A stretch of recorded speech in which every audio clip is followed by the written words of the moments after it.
Deus vai realizar os desejos do seu coração. No livro de Filipenses, capítulo 2, versículo 13 diz: Pois é Deus quem opera em vós o querer e o operar, segundo a sua vontade. Você tem um desejo ardente em seu coração? Tenho certeza que a resposta é sim, todos temos. Agora eu te faço outra pergunta. Você está em Deus? Vou responder agora como a maioria das pessoas responderia. Estou sim. Tenho os meus erros e limitações, mas estou em Deus sim. Mas o que é estar em Deus? O resultado prático de estar na presença de Deus é uma alegria que transcende o entendimento humano. A comunhão é doce para aqueles que andam com o Senhor em obediência e fé, mesmo durante as provações e tribulações da vida. Depois dessas perguntas respondidas, vamos ao versículo citado inicialmente. O que esta passagem quer dizer é: o querer que está em seu coração veio de Deus, e o realizar vem dele também. A maioria das pessoas fica em dúvida com relação à vontade de Deus para a sua vida e ficam se questionando: será que essa minha vontade também é a vontade de Deus? Será que o que estou sonhando vem de Deus ou é algo das minhas emoções ou sentimentos? Agora eu te respondo: não tem como separar o que vem de Deus do seu coração se você está em Deus. Compreende? Se entrou no seu coração, Ele mesmo que plantou. Nesta passagem diz que o querer e o operar é de Deus. O mesmo que colocou esse desejo ardente em seu coração, por mais que pareça impossível, é o mesmo que pode efetuar o cumprimento. O mesmo Deus que coloca é o mesmo Deus que cumpre. Mas para que este desejo se cumpra, você precisará apresentar um projeto ao Senhor. As pessoas têm muita dificuldade de entender o óbvio. Preferimos por vezes acreditar no que é difícil. Podemos citar um exemplo. O povo de Israel estava de frente com o Mar Vermelho sem saída. Atrás estava o exército de Faraó, pronto a aniquilá-los. Deus dá uma ordem a Moisés: toca no mar que ele vai se abrir. Agora eu te pergunto, o que é mais fácil de fazer? Tocar no mar e ele se abrir, ou pegar um povo que está sedento no deserto, fugindo do inimigo, cheio de medo, desarmado, e enfrentar o inimigo? O mais fácil, obviamente, é tocar no mar e ele se abrir, não acha? Mas o que é mais fácil de acreditar? Que eles seriam aniquilados. Preferimos o caminho natural, enquanto Deus nos convida para sair fora do barco e fazer o sobrenatural. Deus quer que vamos de encontro a Ele dentro da sua dimensão, pois Ele não entrará em nosso barco. Devemos ir para o sobrenatural. Se você está com alguma dúvida que o que está em seu coração vem de Deus, olha esta passagem em 1 Crônicas, capítulo 17. Quando Davi se instalou em sua casa, disse ao profeta Natã: Eis que habito numa casa de cedro, e a arca da aliança de Deus está sob a tenda. Natã respondeu a Davi: Faze tudo o que estiver em seus planos, em seu coração, porque Deus está contigo. Davi estava habitando numa casa de luxo, e a arca da aliança, que representava a presença do Senhor, estava numa tenda de cortina. Davi, com isso, resolveu construir um templo para guardar a arca e consultou ao profeta. O profeta disse que o Senhor estava com ele e para ele fazer tudo o que estava em seu coração. Deus pediu este templo para Davi? Não. Conforme o profeta disse, fazer conforme o que estava em seu coração. E Davi construiu este templo? Na verdade, também não. Porém, o templo foi construído por seu filho Salomão. Isso pode ser explicado através do provérbio 16:1. Ao homem, os projetos do coração, de Deus vem a resposta. Ou seja, se não tivermos um plano, não teremos uma resposta de Deus. A resposta do Senhor está atrelada a um projeto seu. Como Deus vai responder se você nunca apresentou o projeto para Ele? Lembre-se, o querer e operar é dele, mas o projeto é seu. Davi apresentou o projeto ao Senhor. Da mesma forma, se não tivermos um projeto, não teremos uma resposta do Senhor. Ainda que a resposta seja negativa, está contribuindo ao seu favor. Porque quando Deus disse não para Davi, ele estava pensando em prosperar a sua descendência através de Salomão, com a construção do templo. Deus nunca nos dá um não, se ele já não está planejando algo muito maior lá na frente. Quando Deus te dá um não hoje, é porque ele está preparando um futuro glorioso amanhã. Não reclame do não de Deus, porque se você preparou um projeto para ele, pode ser que ele tenha algo melhor para você daqui a pouco. No livro de Isaías, capítulo 55, versículos 8 e 9 diz: Pois os meus pensamentos não são os pensamentos de vocês, nem os seus caminhos são os meus caminhos, declara o Senhor. Assim como os céus são mais altos do que a terra, também os meus caminhos são mais altos do que os seus caminhos, e os meus pensamentos mais altos do que os seus pensamentos. Deus sabe quando nos diz sim e quando nos diz não.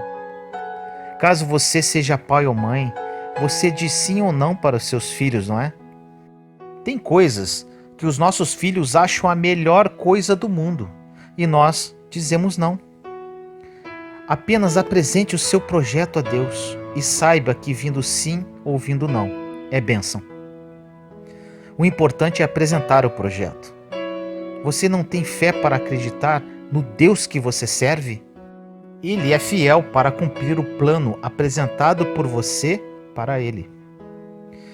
Entre querer e executar existe um projeto no meio. Ele coloca a vontade e executa. O projeto e o desejo vêm do nosso coração. Mostre para Deus o que você quer. Existem pessoas que no final do ano correm para a igreja para receber uma palavra profética, mas esquece que não plantaram, não apresentaram o projeto. Deus quer que tudo dê certo para você, como um bom pai. Deus está torcendo para nosso futuro.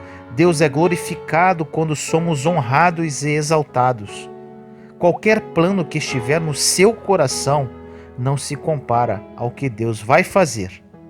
Alarga o teu coração e a tua tenda e receba o melhor de Deus para a sua vida. Ore comigo assim: Senhor amado, venho neste dia me colocar na sua santa presença para te agradecer pela revelação da sua palavra. Tenho buscado sua face dia e noite para estar na sua presença. Entendi no dia de hoje que o querer que está em meu coração foi plantado por ti e que o operar também está em suas mãos. Entendi que dentro dos sonhos que o Senhor plantou em meu coração, o Senhor vai operar em cada um deles. Aprendi que preciso fazer a minha parte. Obrigado, Senhor, por tudo. Me dê a graça, através do seu Santo Espírito, para esperar em Ti com uma atitude santa. Te amo, meu Deus. Obrigado por me amar tanto, mesmo eu não merecendo. Em nome do nosso Senhor Jesus Cristo. Amém. Deus transformará o mal em bem. No livro de Romanos, capítulo 8, versículo 28 diz: Tudo coopera para o bem daqueles que amam a Deus. Nossas mentes são importantes no processo de transformação de vida. Na Bíblia diz que tudo o que Satanás intenta para o nosso mal, Deus intenta para o nosso bem. Quando você passa por uma situação difícil e os seus pensamentos tiverem uma tendência ao negativismo ou ao fatalismo, sem esperança, calma.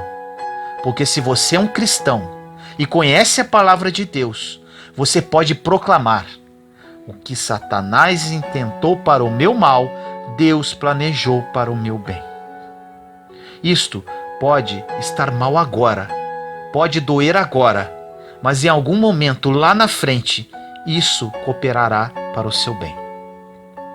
Se você começar a pensar dessa forma, você encontrará forças para passar por qualquer situação. A esperança perdida faz o coração afundar. Quando você não tem mais esperança, todas as coisas começam a desmoronar. Você pode reconhecer facilmente uma pessoa sem esperança. Ela sempre está olhando para baixo, ombros caídos, rosto caído, braços caídos, atitudes e palavras negativas. Mas Jesus disse: olhe para cima. Nós precisamos lembrar do que a palavra de Deus nos ensina, que se amarmos a Deus e continuarmos orando, tudo, absolutamente tudo, vai cooperar para o nosso bem. As circunstâncias podem não ser boas, mas Deus é bom. E porque Deus é bom, Ele pode pegar uma bagunça e transformar num milagre. Deus pode pegar uma tragédia e transformar num triunfo. Isto é um fato, aconteceu comigo. Tenha cuidado com o que você fala e pensa nos seus momentos de luta e tribulação. A atitude que você tem no seu tempo de deserto e dor é que determina quanto tempo você ficará lá. Quando você reclama, você fica. Quando você louva e adora, é exaltado. Ore comigo assim: Senhor amado, agradeço a Ti por tudo que tens feito na minha vida. Na Sua palavra diz que tudo o que Satanás planeja de ruim para a minha vida, o Senhor transformará em bênção. Eu confio em Ti, meu Deus. Confio na Sua proteção e no Seu livramento. O inimigo tem armado ciladas para a minha vida, porém sei que tudo coopera para o bem daqueles que Te amam. A cada dia que passa, Te amo mais e mais pelo que Tu és. Um Deus zeloso, bondoso e que me ama incondicionalmente. Renovo minha esperança no dia de hoje, meu Senhor, e sigo rumo aos Seus planos para a minha vida. Em nome do nosso Senhor Jesus Cristo. Amém.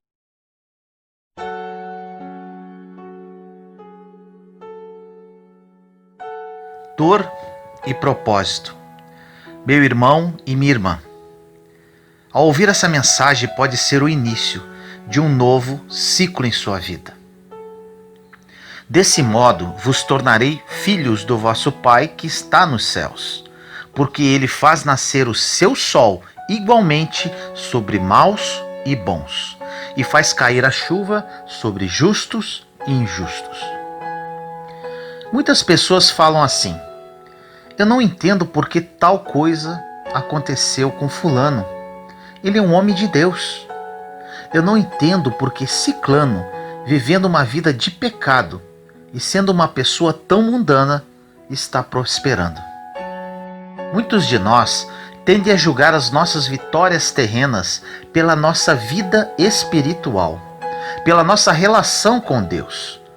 Ou seja, se eu sirvo muito a Deus, eu deveria estar bem financeiramente, eu deveria estar blindado com relação a qualquer mal ou qualquer acidente físico. Eu deveria estar protegido quanto às ofensas, rejeições ou qualquer tipo de problema emocional. E quem não serve muito a Deus e nem considera Deus, deveria estar sofrendo. Este é o pensamento que predomina, raras exceções. Nesta passagem, diz totalmente ao contrário. O Deus que você serve e o Deus que aqueles que estão lá fora não querem servir, faz o sol nascer para os dois. Quem é bom vai ter sol no rosto. Quem é ruim, da mesma forma, terá sol no rosto. Quem é mau terá chuva para regar as plantas. Quem é bom desfrutará da mesma chuva. É igual para todo mundo. Aí eu pergunto: Então, qual é a vantagem de servir a Deus?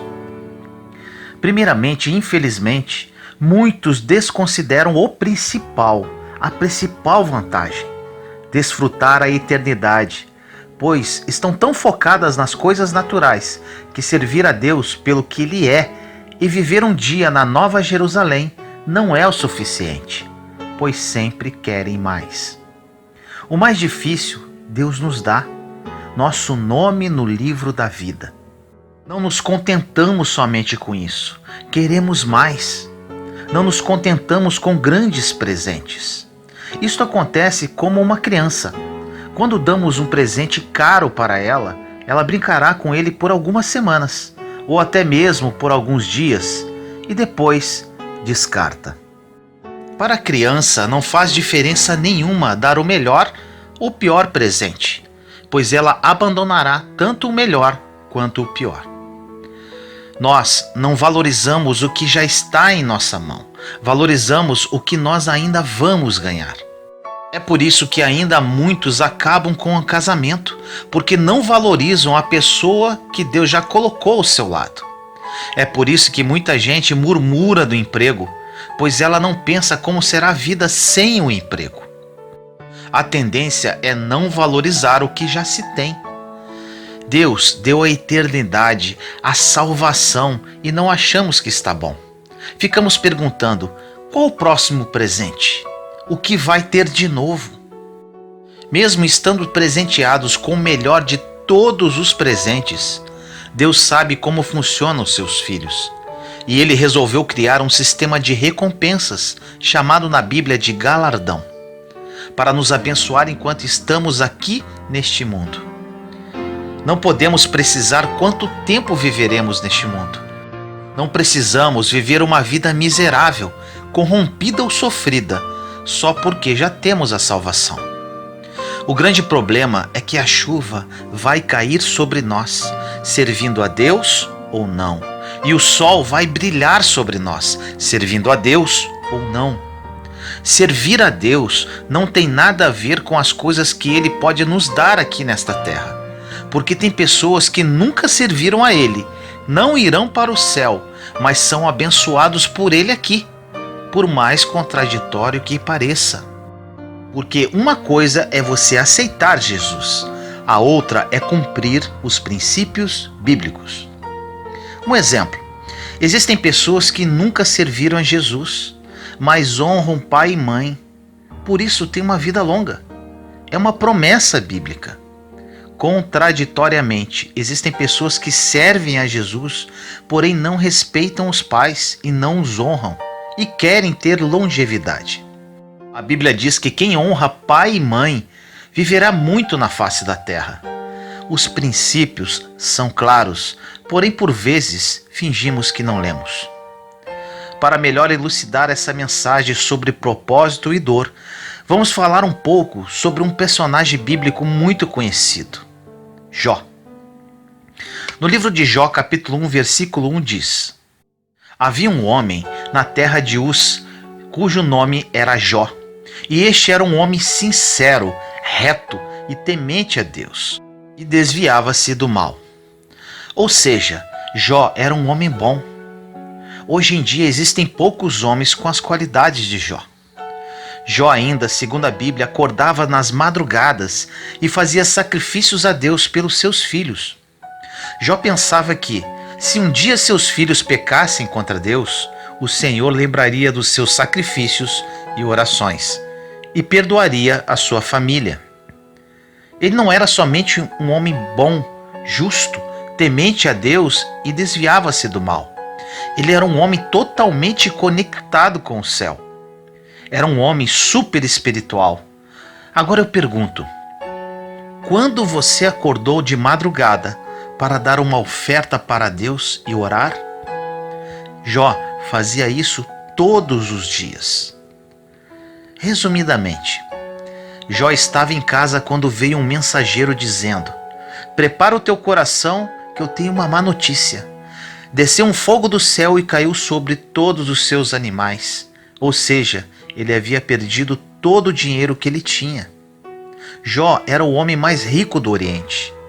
Enquanto esse mensageiro falava, entrou outro mensageiro e falou: soprou um forte vento e derrubou a casa que todos os seus filhos estavam.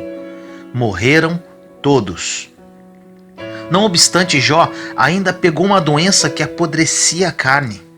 Ele ficou doente, perdeu todo o seu dinheiro e perdeu todos os seus filhos. Jó perdeu tudo o que era importante em um só dia. Ele perdeu todas as coisas principais da vida de um homem: a provisão, a sua família e a sua saúde, apesar de ser um homem super espiritual. Tiramos uma lição aqui. Deus não é um Deus que evita tragédias. Deus te ensina a lidar com as tragédias. Enquanto você ficar achando que Deus tem a obrigação de evitar que certas coisas aconteçam em sua vida, você sempre ficará revoltado com Deus. Você vai dizer: por que isso? Por que aquilo? Por que ele ou ela morreu? Por que essa doença? Por que essa traição? Nós não sabemos lidar com as tragédias e acabamos sempre colocando na conta de Deus. Não quer dizer que porque somos cristãos, estamos indo à igreja, estamos fazendo tudo certo. Então Deus não vai deixar que ninguém próximo de nós morra, ou nunca vamos perder o emprego, ou receber um mau diagnóstico da saúde. No entanto, existem pessoas dentro da igreja que já receberam vários diagnósticos. Alguns perderam entes queridos, outros perderam o emprego. Achamos que Deus evita essas coisas, mas não é bem assim que funciona. Deus nos ensina a lidar com essas situações que acontecem conosco. Jó não entrou na história porque ele era perfeito. Jó entrou para a história porque ele superou a dor. A dor, quando veio sobre a vida de Jó, assim como vem em nossa vida, ela tem dois destinos preparados: o sofrimento ou o crescimento. São os únicos dois destinos da dor. A dor é obrigatória, inevitável e vem para todos. Porém, o sofrimento é opcional. Você pode usar a dor para crescer ou para sofrer. E isso depende de como está a sua ligação com Deus, para saber lidar com as coisas que acontecem em sua vida. Deus permite as dores e decepções para aprendermos a lidar com a vida. Porém, existem pessoas que não aprendem com a dor, não crescem, não se envolvem, não amadurecem. Muitas coisas podem ter acontecido em sua vida para você aprender a perdoar, por exemplo. Bastava o perdão, mas você de alguma forma pode ter preferido continuar vivendo o caos em sua vida do que se humilhar e pedir perdão. As coisas acontecem sobre justos e injustos. A diferença é que sobre os justos sempre haverá uma saída. Sobre os bons sempre haverá um futuro. Sobre quem serve a Deus tem o auxílio, a salvação, tem o conselho, tem o milagre. O que aconteceu com Jó foi uma tragédia sem tamanho. Ele era um homem temente a Deus, um homem quase perfeito. Por que isso? Porque a chuva cai sobre justos e injustos. O problema não é o que acontece com você. O problema é sobre o que você faz com aquilo que te aconteceu. Você pode dizer agora: me enganaram, me traíram, perdi tudo. Agora eu te pergunto, o que você vai fazer com relação a isso? Reclamar, murmurar, blasfemar com relação a Deus? Ou você vai aprender com tudo isso e começar tudo de novo da forma correta? Você pode falar: meu cônjuge quer sair de casa. Deus não pode permitir isso. Faça um momento de reflexão neste momento. Para que seu cônjuge queira sair de casa, será que você pode estar falhando em alguma coisa? Ou quem sabe ele precisa melhorar alguma coisa em seu caráter? Porque por muitas vezes as dores, como no caso de Jó, vão trazer uma autorreflexão. Jó ficava sentado, coçando suas feridas com um caco de telhas e refletindo sobre a sua vida. Até que um dia, Deus, usando um de seus amigos, fala para Jó: Jó, o teu primeiro estado, ou seja, do homem mais rico do Oriente com uma família maravilhosa. Vai parecer pequeno diante do que eu vou fazer. Esta palavra de destino, de propósito, só tem para quem serve a Deus. Esta palavra de certeza de futuro, somente um servo pode ter. Independente de como possa estar a sua vida hoje, Deus vai te tirar desta situação. O problema é que quando as primeiras coisas começam a sair do trilho, começamos a murmurar contra Deus. Será que Deus existe? Será que Deus esqueceu de mim? Será que eu estou na igreja certa? Será que este pastor tem oração forte? O normal é partir para a murmuração e reclamação. Tudo que fere a nossa fé congela nosso coração, ao invés de confiarmos que Deus tem um propósito com as más notícias, com as dores e com as frustrações. Jesus disse: "No mundo tereis aflições, mas tende bom ânimo, eu venci o mundo." Jesus diz aqui que Ele não nos livrará da aflição, Ele apenas nos dá a certeza que no meio da aflição Ele estará conosco. Os discípulos estavam no barco. De repente começou uma tempestade. Os discípulos começaram a murmurar falando: "E esse aí que está dormindo?" O único que estava dormindo era Jesus, o portador de milagres, o autor e consumador da fé, o homem que detinha todo o poder em suas mãos. Ele estava dentro de um barco que estava em perigo. Por mais que Jesus estivesse no barco, a tempestade veio do mesmo jeito. Jesus estava no barco e as ondas agitavam do mesmo jeito. Jesus estava no barco e todo mundo estava com medo da mesma forma. Tiramos a conclusão que a presença de Jesus não inibe o que vem contra você, mas prepara você para sair quando ele vem. Jesus acordou e dá apenas uma ordem. Quando a tempestade vier, você não precisa ficar com medo ou pular para fora do barco. Precisa apenas esperar ele dar apenas uma ordem, porque debaixo da ordem dele é que a tempestade vai parar. Quando Deus fala para Jó que o primeiro estado dele era pequeno, perto do que ele iria fazer, era porque Deus daria o dobro de filhos, o dobro de gado, ou seja, bênção em dobro. Jó não entrou para a história porque ele era perfeito. Jó entrou para a história porque ele superou a sua dor. Você pode continuar lamentando, se fazendo de vítima, culpando todo mundo, mas na verdade o poder dos poderes está em você. Deus está em você. Você ainda não saiu desta situação porque ainda não aprendeu a escutar a última palavra. Aquele que tem a última palavra, Jesus. Quando estamos em situações delicadas e desconfortantes, por vezes queremos tomar decisões sozinhos. A primeira coisa que podemos pensar: estou nesta situação e Jesus está aqui, dormindo no barco. Já estou pensando em pular do barco.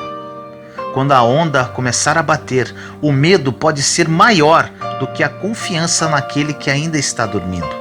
Porém, quando ele acordar, a palavra será liberada.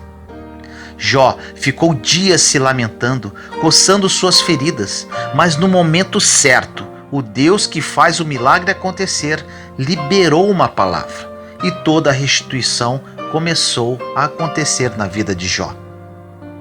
Ao ouvir esta mensagem, Deus está te falando assim: você está no mundo natural e você está sujeito a coisas naturais, acidentes, desemprego, traições, desonras, decepções.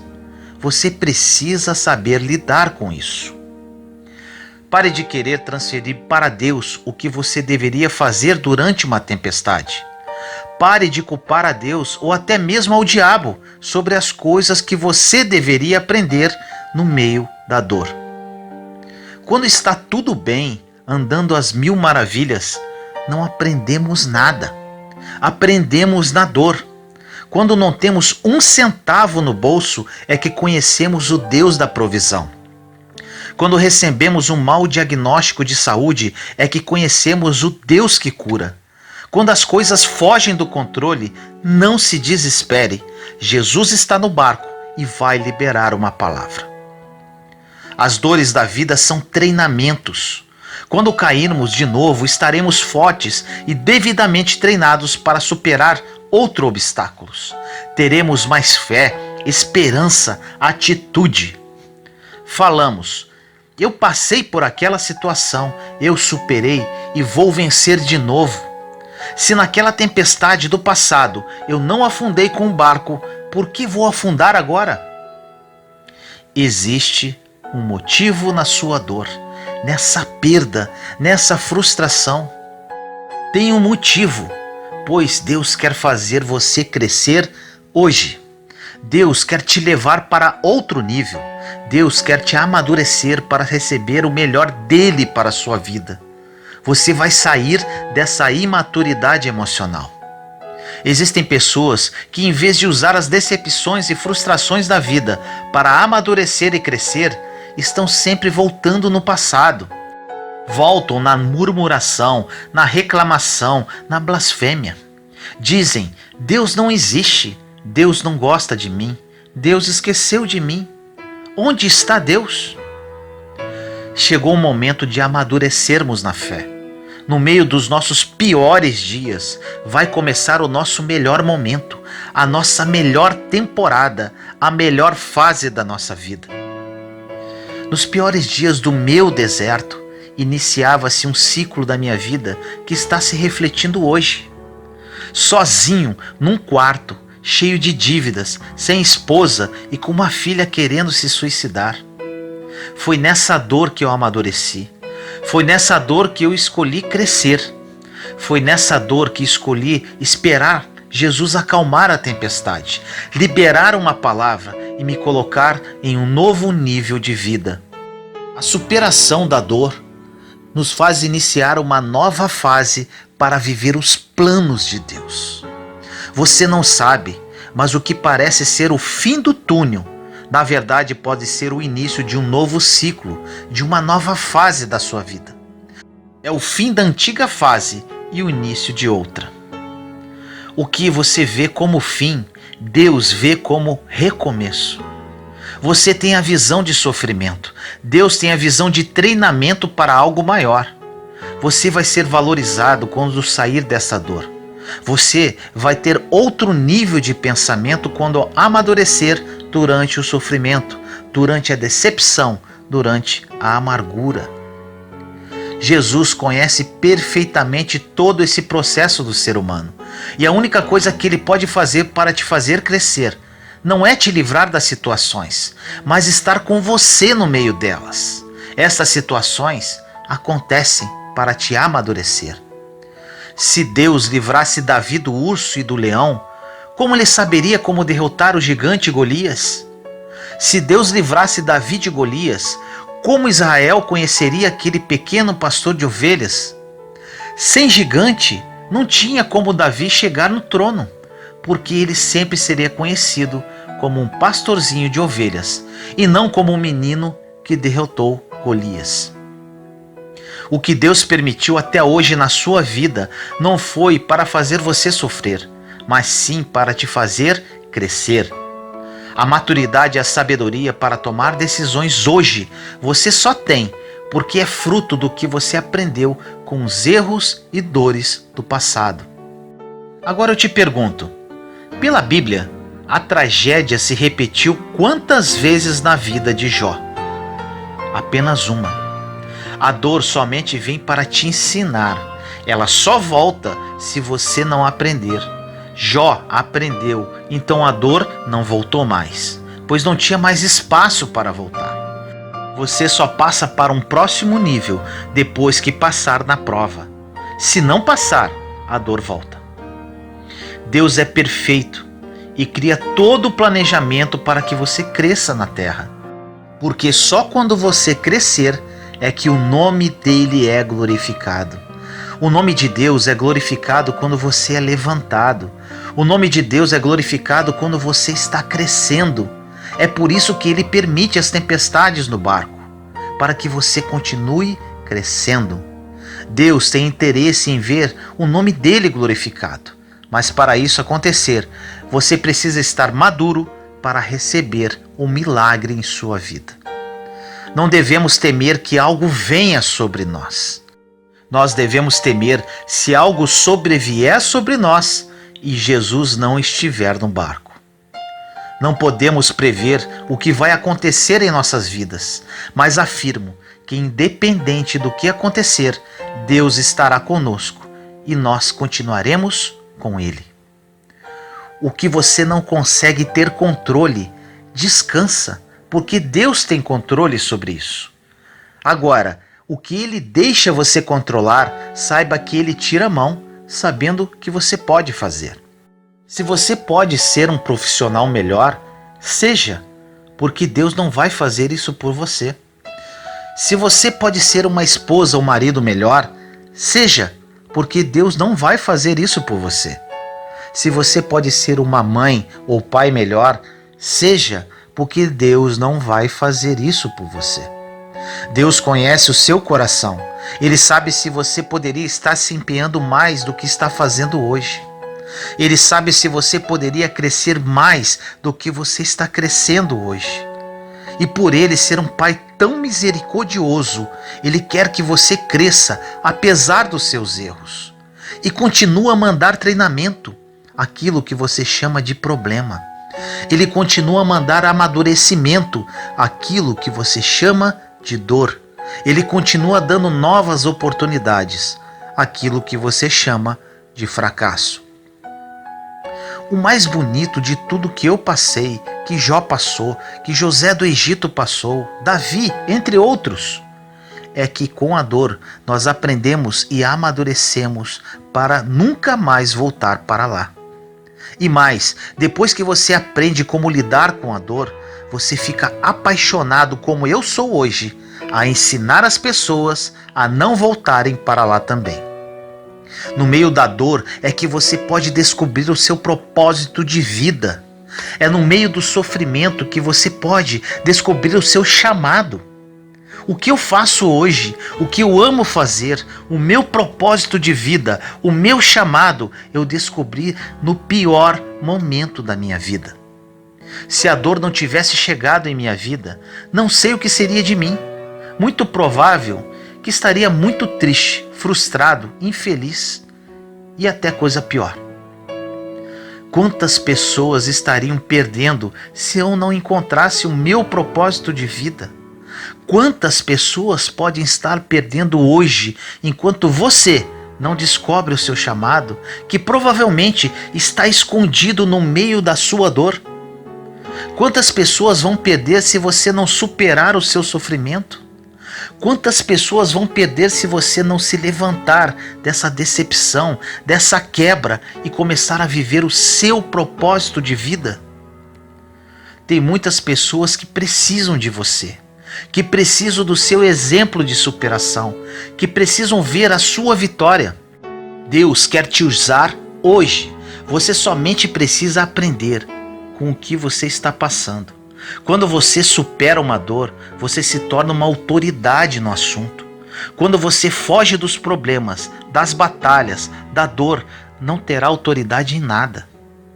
Deus te deu experiências nas dores para que você cure outras pessoas que estão em situações semelhantes. Ou você supera essa dor e ajuda outras pessoas, ou você fica por aí chorando. Você decide o que faz com sua dor e com o seu sofrimento. Chegou o momento de crescermos pós-frustrações e dores. Ou você fica murmurando pelas ondas que estão batendo no barco, ou você fixa os olhos naquele que está dormindo, esperando uma palavra. Jó decidiu e recebeu em dobro. Todos os homens e mulheres da Bíblia que decidiram, o mesmo aconteceu. E você, o que vai decidir? Ore comigo assim. Meu querido Deus, entro na sua santa presença neste momento. Amado Pai, oro neste momento para todas as pessoas que ouvirem esta mensagem. que elas a recebam como um verdadeiro divisor de águas em suas vidas. Eu vivi isso, Senhor, no meio da minha dor, no caos da minha vida, descobri o meu propósito. Hoje sou verdadeiramente nova criatura. Estou muito feliz, realizado e completamente transformado. Que essas pessoas sejam tocadas através do seu Santo Espírito e compreendam que a dor nos faz crescer. A dor nos torna pessoas mais fortes e seguras. A superação da dor nos leva a um novo nível de vida. Toque, Senhor, no profundo da alma de cada uma delas e que a partir de hoje haja uma mudança radical em suas vidas. Que essa dor que assola a vida de cada uma delas seja o início de um novo ciclo de vitória e superação. Assim eu oro em nome do nosso Senhor Jesus Cristo. Amém.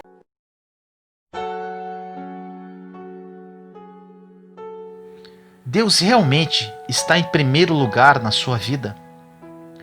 No livro de Mateus, capítulo 6, versículo 33 diz: Buscai em primeiro lugar o seu reino e sua justiça, e todas essas coisas vos serão acrescentadas. Esta passagem do livro de Mateus se torna um grande divisor de águas para quem não apenas a lê, mas sim para quem a vive. Devemos viver a palavra, pois a palavra é vida. Em outras traduções diz: buscai em primeiro o reino de Deus e sua justiça, e todo o restante virá por acréscimo. Nos versículos 25 a 32 do mesmo capítulo, Jesus nos fala que não devemos nos preocupar com o que comer, com o que vestir. Diz que somos mais importantes do que as aves e as plantas, e que o Pai que está nos céus nos providenciará tudo o que necessitamos. Devemos, em primeiro lugar, procurar o reino. A palavra acréscimo significa aquilo que se acrescenta a algo. Podemos concluir que, se não existe algo para acrescentar, não haverá acréscimo, não concorda? Eu vou explicar melhor. Quando pedimos um sorvete na sorveteria, podemos acrescentar uma calda, o granulado, a salada de frutas, etc. O sorvete é o principal e os condimentos, os acréscimos. Faria sentido consumir os condimentos sem o sorvete? Claro que não. Indo agora para o versículo. Deus é o principal, todo o restante é acréscimo. Quando oramos e pedimos a intercessão do Senhor em nossas vidas, focamos normalmente no acréscimo e não no principal. Pedimos pela nossa vida sentimental, financeira, física, emocional, dentre várias outras situações, esquecendo que sem o principal, os acréscimos não fazem sentido. O acréscimo deve estar conectado ao principal. Muitas pessoas oram a Deus pedindo um emprego, um homem ou uma mulher de Deus, ser aprovado na faculdade, entre outros. E o Senhor, pela sua infinita misericórdia, concede. Depois da bênção recebida, dos acréscimos, muitas dessas pessoas se afastam de Deus, do principal. Quando amamos uma pessoa, queremos ficar ao lado dela o tempo todo. Queremos conhecê-la profundamente, saber como ela pensa, saber dos seus sonhos e objetivos. Com Deus não é diferente. Para que Deus seja efetivamente o principal na sua vida, você precisa criar intimidade com Ele. Para criar intimidade, deve haver relacionamento. Para haver relacionamento, você precisará dedicar tempo para isso. Quando os acréscimos se tornam mais importantes que o principal, eles não fazem sentido algum. O Senhor nos dá acréscimos rotineiramente, mas infelizmente por muitas vezes eles se tornam o principal em nossas vidas. Seu cônjuge é um acréscimo, seus filhos são acréscimos, seu trabalho é acréscimo, a faculdade é acréscimo, os bens materiais são acréscimos. Não existe nada de errado em pedir a Deus pelos acréscimos. O que não podemos deixar acontecer é que os acréscimos substituam Deus de alguma forma. Procure a Deus. Descubra o amor incondicional que Ele tem por você. Se apaixone por Jesus Cristo. O conheça em espírito e verdade. Ele é o principal. Quando você fizer isso, pode ter certeza que os acréscimos serão extremamente abençoados, pois estarão 100% conectados ao principal e serão muito melhores do que você ousa imaginar. Ore comigo assim: Senhor amado, como sou grato. Depois que descobri seu amor em espírito e verdade, me apaixonei por ti. Seu amor incondicional tomou conta do meu ser por inteiro. Hoje apenas o que me importa é sua presença. O que o Senhor irá acrescentar em minha vida não me interessa, pois sei que o que vier de ti será o melhor. Será o que está escrito no seu plano perfeito, no sonho que sonhou para mim. O Senhor é e sempre será o principal em minha vida. O Senhor sempre estará em primeiro lugar nos meus pensamentos, e nada neste mundo ocupará o que já é teu. Te amo a cada dia, mais e mais.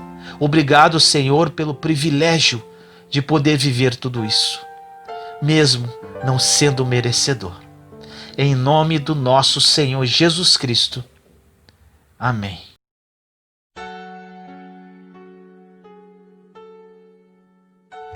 Use a palavra. Em 2 Coríntios 10:5 diz: refutando toda altivez que se levante contra o conhecimento de Deus e levando cativo todo pensamento à obediência de Cristo. A melhor maneira para combater o inimigo é repetir a palavra. A palavra, saindo da boca de um cristão com fé para respaldá-la, é a mais efetiva arma que pode ser usada para ganhar a guerra contra qualquer mau pensamento ou sentimento. Temos a oportunidade de fazer algo com os pensamentos que não são agradáveis a Deus antes que entre no coração e tornem-se parte de nós.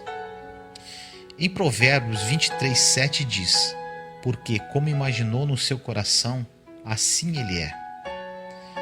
O que pensamos é fundamental para o que somos.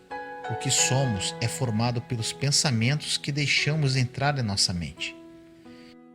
Mas como podemos controlar os milhares de pensamentos que entram em nossa mente a cada dia? O que fazemos com aqueles pensamentos que não são agradáveis a Deus? Normalmente, nossos pensamentos devem estar enfocados nas tarefas habituais que devemos cumprir durante o dia. No entanto, à medida que o dia avança, podemos levar cativos os pensamentos e atitudes que são contrários à vontade de Deus, impedindo-nos de termos o controle da nossa mente. Está escrito que devemos lutar para manter nossos pensamentos puros, mas também está escrito que temos armas com as quais lutar. Teremos uma verdadeira batalha em nossa vida com os nossos pensamentos, mas nossas armas, a palavra de Deus e o poder do Espírito Santo, são poderosas para nos ajudar. Ao orar para Deus no momento que sentimos que estamos sendo tentados, podemos receber o poder para manter nossos pensamentos puros. Também devemos nos fortalecer a nós mesmos de antemão para essa guerra, seguindo o exemplo de Jesus, quando foi tentado pelo diabo para converter as pedras em pão, como diz em Mateus 4:4. Ele, porém, respondendo, disse: está escrito, nem só de pão viverá o homem, mas de toda palavra que sai da boca de Deus. Jesus se armou meditando na palavra de Deus, a qual podia ajudá-lo nas tribulações de sua vida. Se existem pensamentos em nossa vida que são difíceis de vencer, podemos receber escrituras específicas que podem nos ajudar a ter vitória e crer em um Deus que é poderoso para salvar. Através do Espírito Santo, podemos receber graça e poder para levar cativos os pensamentos à obediência de Cristo. E nesse processo somos transformados na pessoa que Ele quer que sejamos. Temos a maravilhosa esperança de que cada dia podemos chegar e ser mais semelhantes a Cristo, vencendo o pecado em nossas vidas e pensamentos. Dessa maneira, nos convertemos em ferramentas valiosas nas mãos de Deus. Ore comigo assim: a minha mente, sede da minha alma, não será depósito para lixo de Satanás, mas para a palavra de Deus. Renová-la-ei com a palavra. Em nome de Jesus, expulso da minha mente todo pensamento, toda imagem, raciocínio, princípio, conclusão e estrutura de pensamento que não se ajusta à palavra de Deus. Tomo cada pensamento cativo à obediência do Senhor Jesus. Coloco sobre a minha cabeça o capacete da salvação e me cinjo com a verdade. Disponho-me a renovar a minha mente, a usá-la para pensar, raciocinar, refletir e estudar a palavra de Deus, até que ela reflita a mente de Jesus, residente em mim, na pessoa do Espírito Santo. Pai, firmo a minha mente em Ti, e Tu conservarás em perfeita paz aquele cuja mente está firme em Ti, porque confia em Ti. Em nome de Jesus, rejeito toda a cadeia construída em minha mente. Pai, vem agora pelo poder do Teu Espírito quebrar toda a prisão da minha mente, todo engano, toda a fortaleza construída desde a infância. Expulso toda a passividade da mente e toda a influência maligna. Na autoridade de Cristo Jesus, desalojo todo pensamento que lhe é contrário. Existo as forças invisíveis das trevas que tentam perturbar a minha mente com pensamentos de dúvida, rebeldia, incredulidade, sensualidade, mentira, pornografia, angústia, depressão, medo, mágoa, ódio, amargura e coisas semelhantes em nome de Jesus. Jogo agora por terra todas as cadeias da mente no nome do Senhor Jesus. E agora vem a Tua luz e a Tua paz sobre a minha mente. Vem Tu agora pelo Teu poder cingir a minha mente com Teu Espírito. Reforça a guarda dos Teus anjos em volta de mim, num mundo tão conturbado. Pai, fortalece minha mente, minha vontade e meu espírito. Recebo agora a Tua paz para minha mente, minhas emoções e para meu corpo. Concede-me a vitória para que minha mente se levante renovada e eu seja um canal transparente através do qual as revelações do Teu Espírito fluam. Liberta-me de tradições humanas e dá-me a graça de viver na Tua presença, com uma mente livre e inteiramente consagrada a Ti. Disponho-me a trabalhar para que ela seja um depósito da Tua palavra e reflita cada vez mais a mente do Senhor Jesus. Dou-te graças porque farás infinitamente mais do que penso e te peço. Em nome do nosso Senhor Jesus Cristo. Amém.